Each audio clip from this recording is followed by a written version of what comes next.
how to set up Microsoft Authenticator app. So before doing this, make sure you already have a Microsoft account created, of course, so that your process later on would pretty much just be smooth. No extra stuff needed. But once it's done, go ahead to your mobile device and you're gonna have to go to your Play Store since you're gonna have to download the app itself. So search for the Microsoft Authenticator, and once you have, you can go ahead to this one, which is of course their official app. You're gonna go ahead and press on install, and once that's done, press on open. It's gonna immediately bring you here to the authenticator.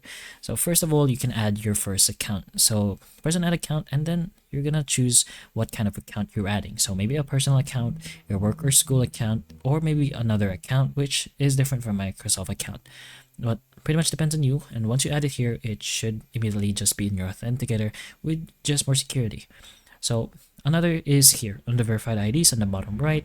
So some websites and organizations now offer verified IDs. So if you want to go ahead and add it here, a website typically offers a verified ID through a QR code. So you can press on scan a QR code over here, and of course scan the provided QR code for your verified ID, and it's going to add it here to your list of verified IDs.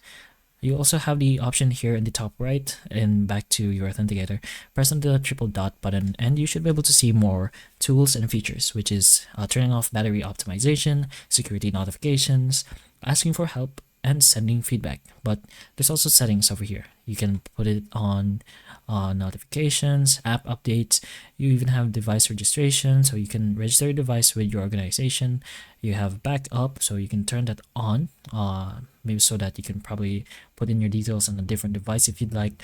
You have security, you have app lock. You can toggle that on if you want a screen lock whenever you want to open the app, which is a proven notification or autofill on sites and apps. You can turn on screen capture if you'd like.